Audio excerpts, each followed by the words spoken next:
पैसे की बात करते ही हमारे अंदर या तो डर जागता है या लालच। लेकिन क्या कभी आपने पैसे को प्यार, समझदारी और इमोशन के नजरिए से देखा है? क्या हो अगर पैसा सिर्फ एक संख्या ना होकर एक रिश्ता हो, हमारे और हमारे फैसलों के बीच का रिश्ता। आज हम बात करेंगे एक ऐसी किताब की जो ना सिर्फ हमें पैसे कमाने या बचाने का तरीका सिखाती है, बल्कि हमें सिखाती है पैसे के साथ एक हेल्दी और इमोशनली इंटेलिजेंट रिश्ता कैसे बनाएं। नाम है द आर्ट ऑफ मनी और इसकी लेखिका हैं बारी टेस्लर, एक फाइनेंशियल थेरेपिस्ट जिन्होंने हजारों लोगों को उनके पैसे के डर और शर्म से आज़ादी दिलाई है।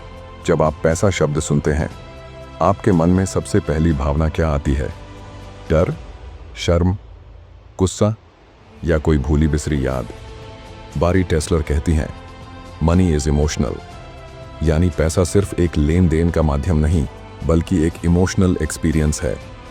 हमारे पैसे से जुड़ी भावनाएं हमारे बचपन से बननी शुरू हो जाती हैं, जैसे घर में पैसों की कमी, लड़ाई, संघर्ष। ये सब हमारे अंदर गिल्ट, शेम, फियर पैदा करते हैं। पैसा सिर्फ करेंसी नहीं, एक इमोशन है। वो हमारी बचपन की यादों, परिवार की कहानियों, रिश्तों और आत्मसम्मान से जुड़ा हुआ है। पैसे के साथ हमारा रिश्ता तर्क से नहीं, भावना से बनता है। हमारे पैसे से जुड़े बहुत से जख्म हमारे बचपन में ही लग चुके होते हैं। कभी वो दिन जब पापा ने किसी बिल को भरते हुए माथा पकड़ा था, या वो लम्हा जब माँ ने हमारी कोई छोटी सी ख्वाहिश ये कहकर टाल दी, पैसे पेड़ पर नहीं उगते। बचपन की ये घटनाएं हमारे अंदर पैसा शब्द के साथ एक तनाव पैदा करती हैं। टेस्लर हमें बताती हैं कि हम सिर्फ धन की नहीं, भावनाओं की विरासत भी पाते हैं। हमारे माता पिता का पैसों के प्रति जो नज़रिया था, हम अनजाने में वही सीखते हैं। अगर उन्होंने पैसे से डर कर जिया, हम भी डरेंगे। अगर उन्होंने पैसे को खर्च किया और पछताया, हम भी गिल्ट में रहेंगे। इसलिए मनी हीलिंग का पहला कदम है अपनी पैसों की कहानी को पहचानना। बारी टेस्लर एक बेहद प्रभावशाली प्रैक्टिस बताती हैं, मनी मेमोयर। खुद से ये सवाल पूछिए और उन्हें लिखिए, मेरा पहला यादगार अनुभव पैसा को लेकर क्या था? घर में पैसे को कैसे देखा जाता था? क्या मैं पैसे से डरती हूँ? क्या मुझे शर्म आती है जब मैं पैसों की बात करता हूँ? इन सवालों के जवाब आपकी मनी स्टोरी को उजागर करेंगे। याद रखिए, हीलिंग तब होती है जब हम बिना भागे अपनी सच्चाई को देखते हैं। बारी एक और सरल लेकिन गहरा अभ्यास सिखाती हैं, बॉडी चेक इन। हर बार जब आप कोई फाइनेंशियल डिसीजन लेने जा रहे हो, एक सेकंड रुकिए, अपनी सांस पर ध्यान दीजिए। शरीर में हो रही हलचल को महसूस कीजिए। क्या पेट में हलचल है, दिल तेज धड़क रहा है, या कोई तनाव कंधों में है? ये संकेत हैं कि आपके अंदर कोई अनकही कहानी, कोई पुराना डर फिर से जाग रहा है। इस अभ्यास से आप सिर्फ अपने खर्च नहीं, अपने इमोशन को भी समझेंगे। बरी बार बार एक बात पर जोर देती हैं, पैसे के साथ हमारी हीलिंग तभी शुरू होती है जब हम खुद पर दया करना सीखते हैं। गलतियों को पहचानिए, लेकिन खुद को दोष मत दीजिए। अपने पुराने वर्जन को गले लगाइए, जिसने पैसों के डर में, शर्म में या उलझन में फैसले लिए। यही है पहला और सबसे अहम कदम, मनी हीलिंग। अब आप सोचिए, अगर आपका पैसा एक इंसान होता तो वो आपसे क्या कहता? क्या वो आपसे नाराज होता या दुखी? और आप उससे क्या कह पाते? पैसा अब हमारे डर, शर्म और पुरानी कहानियों से जुड़ी भावनाओं से बाहर आ चुका है। अब वक्त है एक नई शुरुआत करने का। लेकिन ये शुरुआत कोई जादू नहीं है, ये एक अभ्यास है, एक प्रैक्टिस, जिसे हम रोजमर्रा की जिंदगी में धीरे धीरे शामिल करते हैं। बारी टेस्लर इस चैप्टर में हमें सिखाती हैं कि पैसे के साथ हमारी सबसे मजबूत हीलिंग तब होती है जब हम उसके साथ एक हेल्थी, कंसिस्टेंट प्रैक्टिस डेवलप करते हैं। हम अपनी सेहत का ध्यान रखने के लिए एक्सरसाइज करते हैं, मानसिक शांति के लिए मेडिटेशन करते हैं। ठीक वैसे ही हमें अपनी फाइनेंशियल सेहत के लिए भी मनी प्रैक्टिस चाहिए। ये प्रैक्टिस हमें पैसे से भागने के बजाय सामना करने की शक्ति देती है। बरी एक सुंदर कॉन्सेप्ट बताती हैं, मनी डेट। हफ्ते में एक दिन एक कप चाय या कॉफ़ी लेकर बैठिए, मोमबत्ती जलाइए, माहौल शांत कीजिए और फिर अपने बैंक स्टेटमेंट्स, खर्चों, इनकम और बजट को प्यार से देखिए। मनी डेट का मकसद क्या है? शर्म और डर से नहीं, साक्षी भाव से पैसों को देखना। इसे एक रोमांटिक डेट की तरह समझिए, जहां आप अपने पैसे को जान रहे हैं, समझ रहे हैं। बहुत से लोग खर्च ट्रैक करना एक बोझ मानते हैं, लेकिन बारी इसे एक सेल्फ केयर प्रैक्टिस मानती है। जब आप ट्रैक करते हैं, आप समझते हैं कि पैसा कहाँ जा रहा है, किन चीज़ों पर आप वैल्यू के अनुसार खर्च कर रहे हैं और कहाँ सिर्फ आदत या लाचारी के कारण। तो हर ट्रांजैक्शन को जजमेंट के बिना ट्रैक करें। सिर्फ देखिए, समझिए, कोई गुस्सा, कोई शर्म नहीं। बड़ी पारंपरिक बजट से हटकर बात करती हैं। वो कहती हैं, don't budget to restrict, budget to reflect your values. मतलब बजट ऐसा हो जो आपके जीवन मूल्यों, वैल्यूज़ को दर्शाए। अगर आपके लिए परिवार सबसे ऊपर है, तो खर्च वहाँ प्राथमिकता में होना चाहिए। अगर सीखना आपकी वैल्यू है, तो किताबें, कोर्स, वर्कशॉप्स में निवेश करें। Budgeting is equal to value alignment. मतलब जो चीज़ आपके दिल के करीब है, उस पर आप खुशी से खर्च करते हैं, बिना पछतावे के। हर महीने के अंत में बैठिए, अपनी इनकम और खर्चों को देखिए और खुद से सवाल पूछिए, क्या मैंने वैल्यू पर खर्च किया? क्या मैंने भावनाओं में आकर कुछ फालतू खर्च कर दिया? और अगर किया भी, तो क्या मैं खुद को माफ कर सकता हूं? बारी कहती हैं, money practice is not about perfection, it's about awareness and kindness. अब हम जानेंगे कैसे आप अपने पैसों के साथ एक विजन बनाते हैं अपने जीवन के हर पड़ाव के लिए, जहां पैसा सिर्फ खर्च या बचत का विषय नहीं, बल्कि एक दिशा बन जाता है। अब जब हमने अपनी पुरानी मनी स्टोरी को हील किया और एक नई मनी प्रैक्टिस की शुरुआत की, तो अगला कदम क्या है? अब वक्त है अपना फाइनेंशियल नक्शा बनाने का, अपना मनी मैप, जो हमें आज से लेकर आने वाले कल तक मार्गदर्शन दे। बारी टेस्लर कहती हैं, A money map is a living, breathing vision of your life that's guided by your values and supported by your money. मतलब ये सिर्फ बजट नहीं, बल्कि आपके सपनों और मूल्यों का वित्तीय रूप है। मनी मैप हमें 3 ज़रूरी हिस्सों में सोचने के लिए कहता है: पास्ट, अतीत, प्रेजेंट, वर्तमान, फ्यूचर, भविष्य। क्या आपके ऊपर पुराने कर्ज हैं? क्या कोई वित्तीय गलती है जो आज तक पीछा कर रही है? क्या कोई वादा अधूरा है, जैसे बच्चों की पढ़ाई का पैसा या घर की EMI? मनी मैप में पास्ट का मतलब है उन जिम्मेदारियों को पहचानना, उन्हें नकारने की बजाय शांत दिमाग से प्लान बनाना और उन्हें एक एक करके पूरा करने का रास्ता तैयार करना। बारी हमें याद दिलाती हैं कि योर प्रेजेंट इज सेक्रेड। आज की ज़रूरतें भी उतनी ही ज़रूरी हैं जितनी भविष्य की। आपकी इनकम कितनी है?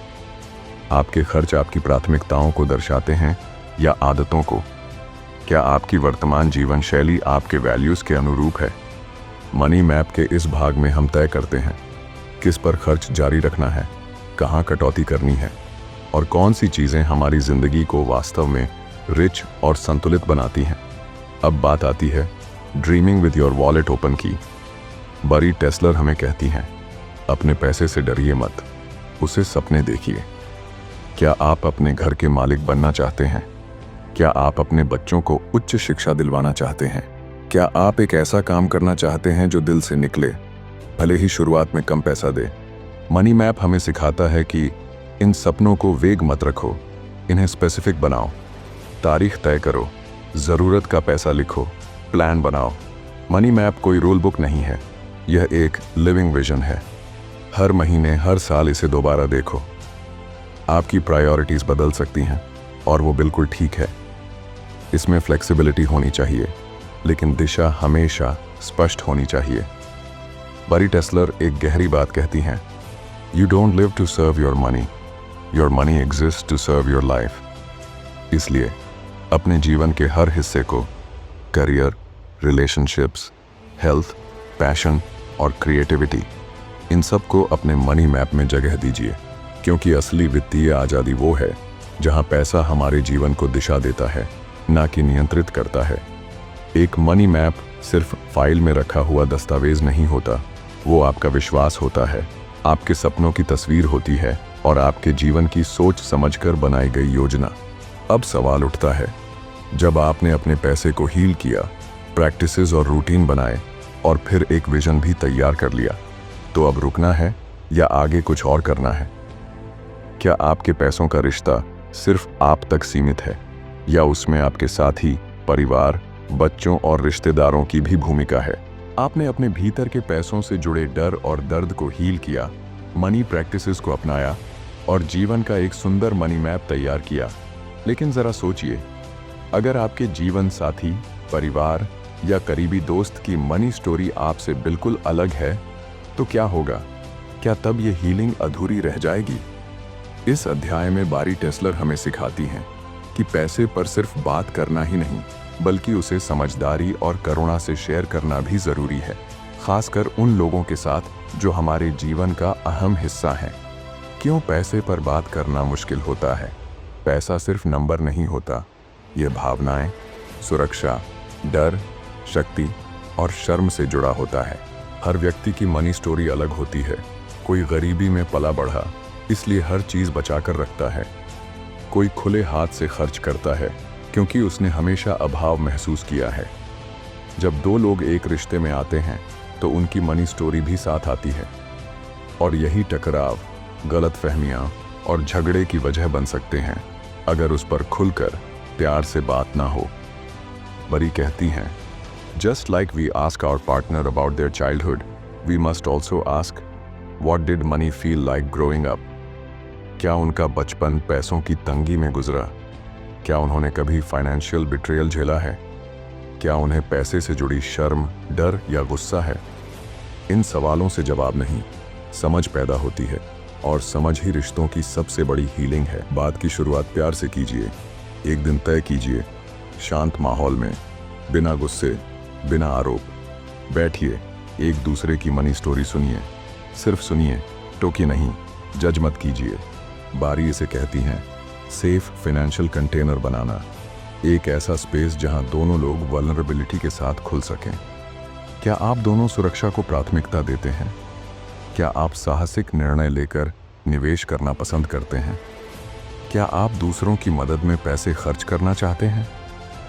जब आप दोनों के साझा वैल्यूज स्पष्ट हो जाते हैं, तब बजट और फाइनेंशियल डिसीजंस तकरार नहीं, साझेदारी का रूप ले लेते हैं।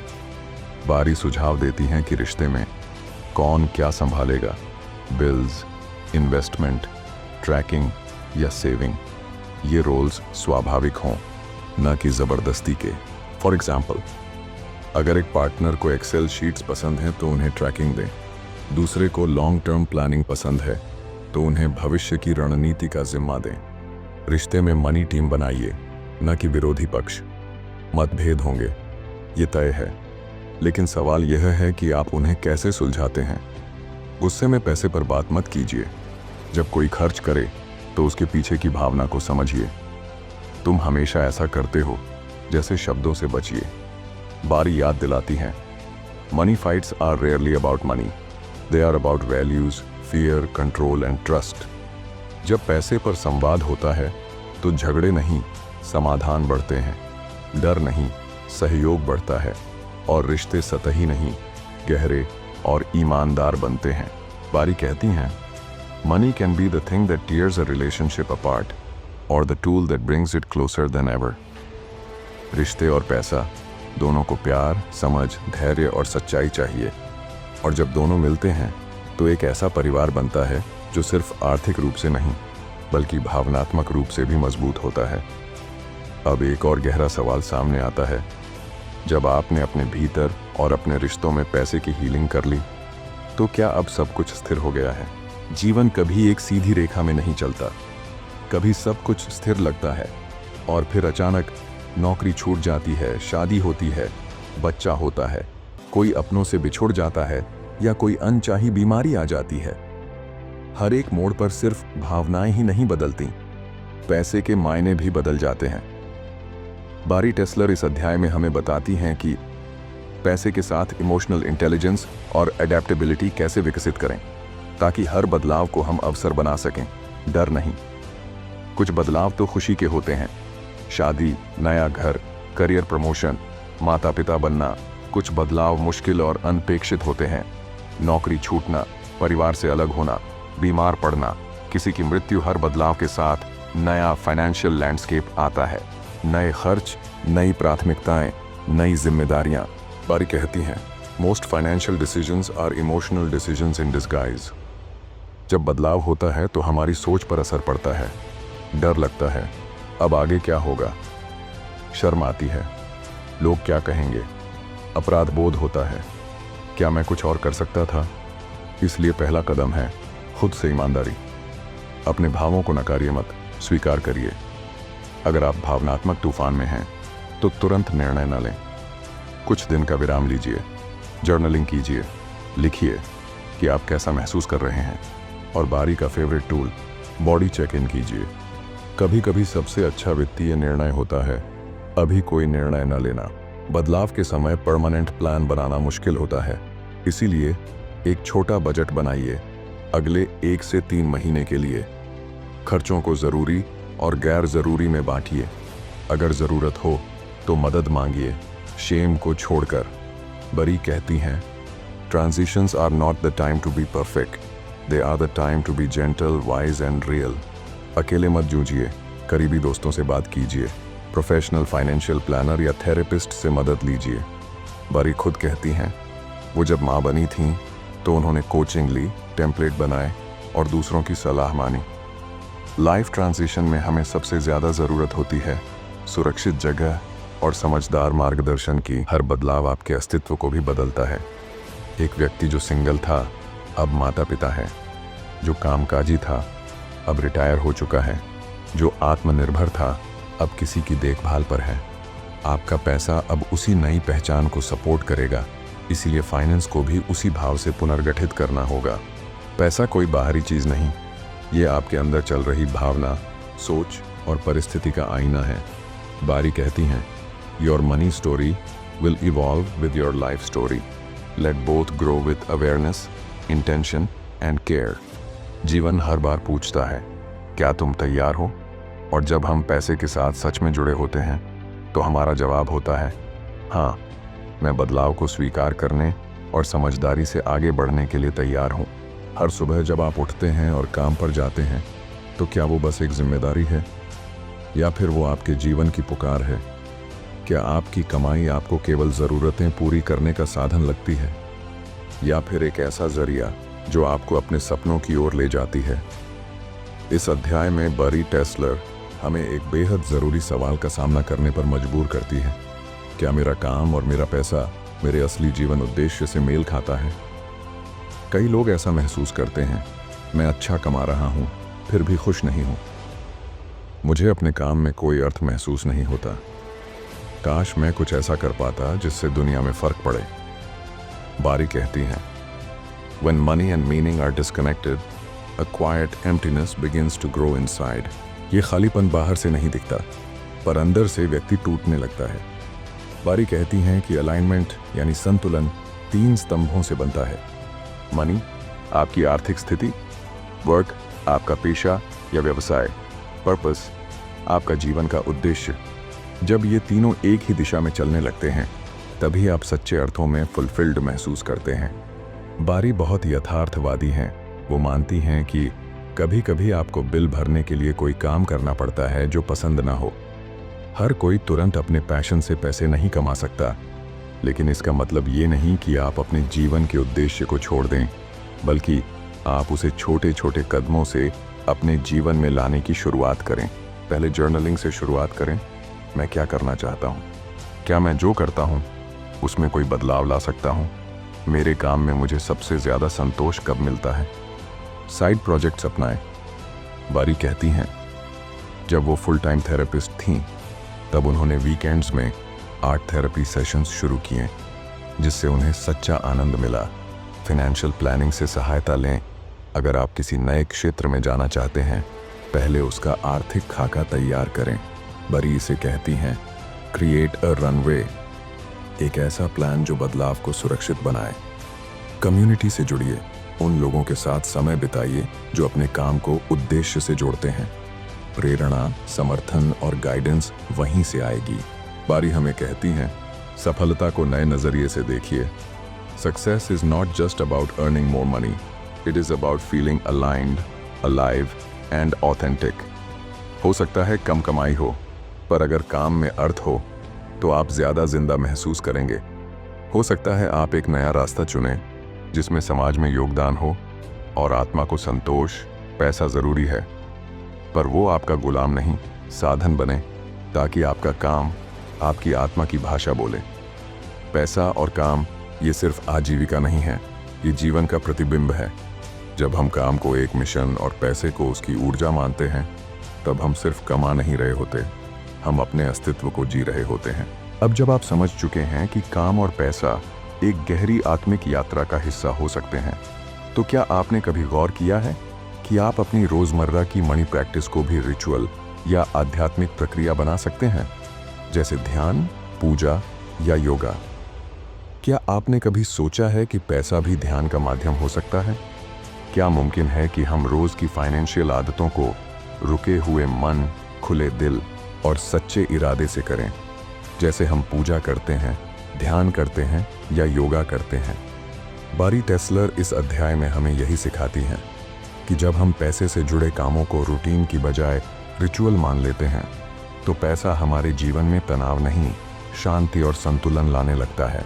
जब आप कोई खर्च करने जा रहे हों या निर्णय ले रहे हों, एक पल रुकिए, आंखें बंद कीजिए और अपने शरीर की प्रतिक्रिया महसूस कीजिए। क्या पेट में जकड़न है? क्या दिल भारी हो रहा है? क्या कोई बेचैनी या उत्साह है? शरीर हमारी सबसे सच्ची सलाह देता है, अगर हम उसे सुनना सीख जाएं। रोज या हफ्ते में कुछ बार कुछ सवालों को लिखिए। आज मैंने पैसे को कैसे महसूस किया? कौन सा खर्च मुझे शांति और कौन सा तनाव दे गया? क्या मेरा आज का वित्तीय निर्णय मेरे मूल्यों से मेल खाता है? बारी मानती है कि you don't need to burn incense और chant mantras to make something sacred, you just need to be fully present. यानी जब आप एटीएम से पैसे निकालते हैं, वो भी एक सेक्रेड एक्ट हो सकता है। जब आप किसी को पैसे देते हैं, वो भी एक सेक्रेड गिविंग हो सकता है। जब आप सेविंग्स कर रहे होते हैं, वो खुद के प्रति प्रेम का कार्य हो सकता है। पैसे की हर क्रिया को एक माइंडफुल, मीनिंगफुल अनुभव बनाया जा सकता है, क्योंकि ये विवेक और भावना को जोड़ते हैं, क्योंकि ये संवेदनशीलता और आत्म संबंध लाते हैं। क्योंकि जब हम रोज ध्यान से पैसों से जुड़ते हैं, तो डर, शर्म और अपराध बोध की जगह आता है सम्मान, प्रेम और नियंत्रण। तो जब आप पैसों को सम्मान से देखते हैं, तो वो भी आपको सम्मान देने लगता है। क्योंकि पैसे से हमारा रिश्ता तभी शुरू नहीं होता जब हम कमाना शुरू करते हैं, बल्कि वो रिश्ता बचपन में ही बन जाता है। जब हमने देखा था मम्मी पापा कैसे पैसे को लेकर झगड़ते थे, जब किसी चीज़ को ना कह दिया गया था क्योंकि पैसे नहीं हैं। इसलिए टेस्लर कहती हैं, अगर हम अपने मनी वुंड्स को पहचाने नहीं, तो वो हमारी पूरी जिंदगी के फैसलों पर असर डालते रहेंगे। मनी वुंड्स का मतलब है शेम, शर्म, मैं पैसे के मामलों में अच्छा नहीं हूँ। फियर, डर, पैसे की हमेशा कमी रहेगी। अवॉइडेंस, टाल मटोल, बजट या बैंक अकाउंट देखना मुझे बेचैन करता है। स्केर्सिटी माइंडसेट, कमी की सोच, पैसे कभी काफ़ी नहीं होंगे। इन भावनाओं की जड़ें अक्सर हमारे बचपन, पारिवारिक माहौल या पुराने अनुभवों में छिपी होती हैं। बारी कहती हैं, we cannot change what we don't acknowledge. यानी हीलिंग की शुरुआत सिर्फ एक स्वीकृति से होती है। हाँ, मुझे पैसों से डर लगता है। हाँ, मुझे लगता है मैं इसके काबिल नहीं हूँ। हाँ, मैं आज भी बचपन की उस बात को लेकर दुखी हूँ। ये स्वीकार करना ही आधी चंगी है। जख्मों को ठीक करने के 3 गहरे और सरल तरीके हैं। 1. मनी मेमोरी मेडिटेशन, स्मृति से शुरुआत। अपनी आंखें बंद कीजिए और उस पहले पैसों से जुड़े अनुभव को याद कीजिए जो तकलीफ देता है। उस पल को फिर से जीने की बजाय उसे सहानुभूति से देखें। पूछिए, उस छोटे बच्चे को उस समय क्या चाहिए था? सुरक्षा, समझ, प्रेम। अब खुद को वो सब दीजिए आज की जागरूकता से। 2. मनी कॉन्वर्सेशन विद फैमिली, परिवार के साथ संवाद। अपने माता पिता या भाई बहनों से प्यार और इज्जत के साथ पैसों के अनुभवों पर बात करें। समझें कि उनकी सीमाओं और संघर्षों ने उन्हें कैसे शेप किया। जब आप दूसरों को समझते हैं, तो आप खुद को माफ करना भी सीखते हैं। 3. रीराइट योर मनी स्टोरी, नई कहानी की रचना। बरी कहती हैं, you are not your past, you are the author of your future money story. अपने पुराने विश्वासों को नए एफर्मेशंस से बदलिए। पैसे से मुझे डर नहीं, समझ है। मैं अपने पैसों के फैसलों का सम्मान करता हूँ। मैं अबंडेंस और क्लैरिटी का पात्र हूँ। अब मैं बजट बनाते हुए गिल्ट नहीं, सम्मान महसूस करता हूँ। मैं खर्च करते हुए डरता नहीं, बल्कि जागरूक रहता हूँ। मैं कमाई को केवल सर्वाइवल नहीं, पर्पस का साधन मानता हूँ। तो पैसा अब दुश्मन नहीं, एक साथी बन जाता है जो आपकी ग्रोथ की यात्रा में साथ चलता है। तो आपका अतीत कैसा भी रहा हो, अब आपके पास चुनाव है। चुनाव एक नया रिश्ता बनाने का, जहां पैसा सिर्फ रुपये पैसे नहीं, बल्कि चेतना, प्रेम और आज़ादी का प्रतीक बन जाए। अब जब आपने द आर्ट ऑफ मनी की पूरी यात्रा पूरी की है, तो आइए कुछ अमूल्य कदमों को दोहराएं, ताकि ये ज्ञान सिर्फ सुनने तक न रहे, बल्कि आपकी जिंदगी का हिस्सा बन जाए। हर हफ्ते एक मनी डेट रखें, रोजाना बॉडी चेक इन करें, जर्नलिंग को आदत बनाएं, हीलिंग को ऑनगोइंग प्रोसेस समझें। एक बार में सब ठीक नहीं होगा, लेकिन हर छोटा कदम क्रांति है। अपने जीवन के उद्देश्य को पहचानें। पैसा सिर्फ जरूरतें पूरी करने का साधन नहीं, वो आपके सपनों को जमीन पर लाने की ताकत भी रखता है। तो ये किताब अब खत्म हुई, लेकिन आपकी मनी स्टोरी यहीं से शुरू हो रही है। क्या आप तैयार हैं एक नई शुरुआत के लिए, जहां पैसा आपका डर नहीं, आपकी शक्ति बन जाए?